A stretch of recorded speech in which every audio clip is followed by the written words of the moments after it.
Hey, what's up, YouTube? It's Richie from Boston. Today is the 3rd of May. It's Tuesday. And these guys are just doing it, pinpoint, step by step, inch by inch. But at least the mainstream is prepping Americans to understand what's coming, and Americans still won't get it. They won't get it when it shows up. They're taking away the food. They are literally using weather as a weapon, much like Mike Decker and myself predicted back at the beginning of this entire quote-unquote pandemic, that we were going to see them using weather as a weapon because it's a massive tool, and it doesn't leave any fingerprints to the uninitiated. Do you see what I'm saying? Now, for those that are unaware, I've been videotaping weather warfare for 12 years. Now look at these clouds. Notice the right angles inside the clouds. Notice the perfect right angles. That's not nature. One of them, yeah, maybe. But when all of them have a perfect right angle like you're seeing, see this stuff? I mean, are you kidding me? Perfect 90-degree turns in the clouds. That's them. That's just the other day. They're doing this nonstop and nobody seems to care whatsoever at all.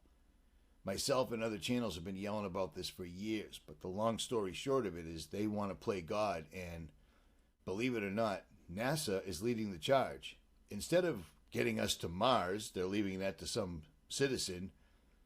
They're playing God, and I'll show you.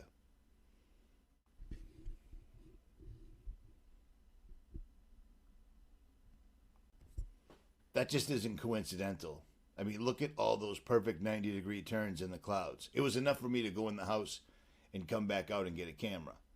You see what I mean? At any rate, watch this. Remember the hurricane that they had in Texas? The hurricane that instead of doing what every other hurricane in history has ever done, it comes off the water, it falls on the coastline, turns into a tropical storm, and then it just turns into rain. Remember this storm that just would not go away? It kept going back out to sea, coming back, filling up with water, and flooding and flooding and flooding. Well, this is who's behind that. Let's do a search. Notice the Gulf of Mexico. Notice Texas. You see right here, the John C. Stennis Space Center. Well, let's take a look at what they were doing just today. You remember those big machines we told you about, the factories that are all daisy-chained together all across the country? Well, today, of all days, NASA decided to do this for 500 seconds. 500 seconds.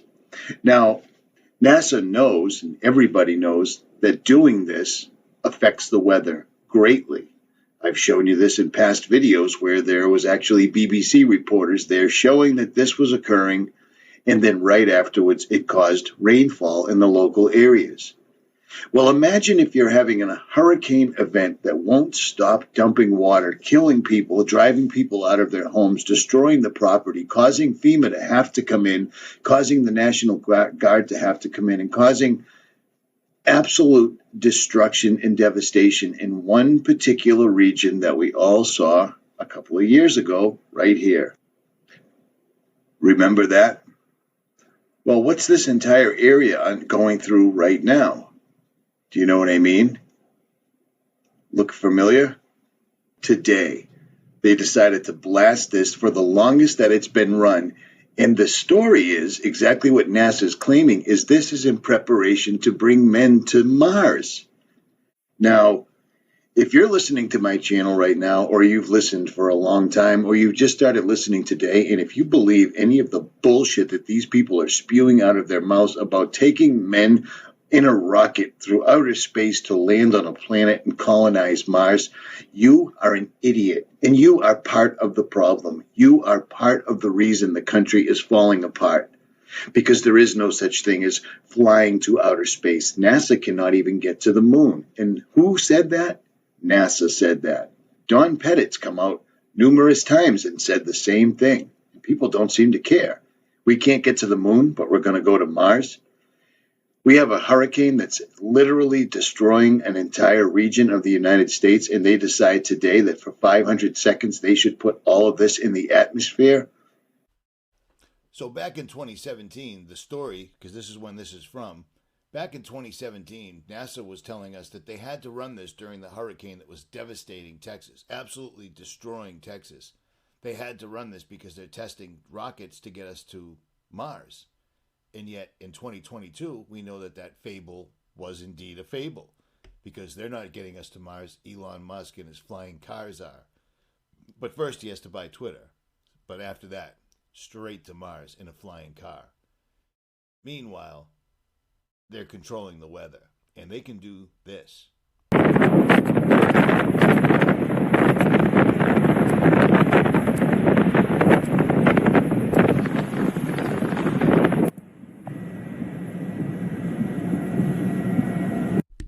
And coincidentally, the farmland in Kansas that was destroyed was all specifically non GMO. It was non corporate Bayer Monsanto owned farmland. So that's good. You know what I mean? Leaving people with only one alternative. It's going to get ugly. But we can see it a mile away. It's amazing. They're taking out all the non corporate, meaning Bayer slash Monsanto owned fields in America using the weather. Kansas just got smoked. This is what they're doing. I was just on the phone with one of my subscribers who is also, I believe, an orthopedic physical therapist or whatever, but she helped me with my back big time. And we were talking about the book of Exodus from the Old Testament, and we were talking about Leviticus,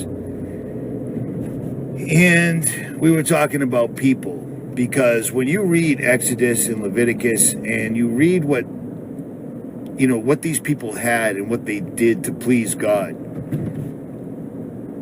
these people had clothing and another pair of clothing. They had sheep, they had livestock, and they graciously sacrificed it to a jealous God, as God explains it.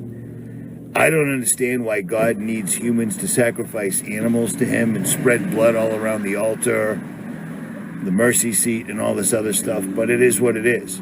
And she explained to me, God was instructing people to record his words in a way that people of the day could understand. And I get that. Now, why am I talking about that? Why did I just go from that to this? Because back then, people could take care of themselves one way or the other. Now, we live in a world where you can order something online and chances are it'll show up the same day. You know what I mean? The amount of food that we have compared to the food that they had unleavened bread, they had animals. I mean, it's amazing. We have everything in the world. And they're going to take it all away because everything in the world has been set up on a system that made people, everyone that I know is like this. They want the easiest way possible. Push a button, microwave it, it's already done, call for takeout, etc. They don't know how to catch an animal. They don't know how to skin an animal. They don't know how to prepare an animal. Not everybody. I know there's a lot of you guys going, that's not true. Well, it's because you're my subscribers and you're badass. But the majority of Americans will have no clue what to do when food stops. I guarantee you that they will, soon, this year, we will see you're not allowed to go food shopping except the specific day of the week according to the last initial of your last name. Mark my words, watch. That's exactly where they're going with this. Food as a weapon has been a thing since Kissinger first spat it out of his mouth years ago. For instance, this is from PubMed, okay? At the convention of the World Food Conference, leaders of the undeveloped nations hoped to press for changes in international trade relations, while U.S. Secretary of State Henry Kissinger hoped to use the conference as a forum to link food shortages to overpopulation. Kissinger tried to put the blame for the food crisis on the oil-producing nations and the energy crisis they brought about, and made it clear the U.S. would no longer plans to provide most of the world's food aid. The underdeveloped nations did not accept this. They still blame the crisis on food. Long story longer, Kissinger has always perpetuated that food should be used as a weapon. And where we live right now, we're the enemy. It's old news, but it's exactly how you control everything.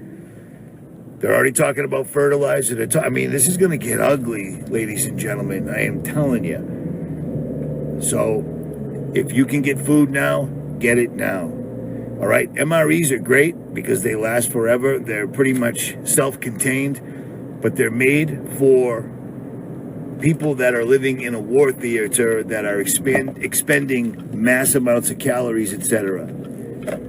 They're not necessarily good for you to live off of. But here's the deal. If you're down to your preps, chances are retirement, lifelong, 10 years from now, that ain't in your equation anymore. You're just trying to get through. You just don't want to starve. You know what I'm saying? It's going to get crazy. It's absolutely going to get crazy. And I'm starting to hear words like food shortages from normal people. And it blows me away because I've reminded a few of these normal people, hey, how was I able to tell you that 3 months ago, 8 months ago, a year ago? How would I know there would be food shortages? Way back, and it just doesn't dawn on them. It doesn't compute. It doesn't calculate. So it is what it is. At any rate, weather as a weapon is a very real thing, and it's being employed. And it's funny because these are like tactical strikes. They're only taking out non-corporate. They're taking out the small guy, the little guy, the farmers, telling them to stop producing food, telling them to get rid of food. Why would they do that? Because on the other side of that coin, they're saying that, food's, wheat's going to be hard to come by because of Russia and Ukraine. Yeah, come on, man. Come on. Every year we give away or burn or destroy massive amounts of grain, wheat, corn, etc. So don't believe the hype, but be ready for it. Or don't. It's totally your call. Think what you want. Listen to the people that think that this is all going to just change and everything's going to be fine. It's not, and it isn't. I'm out.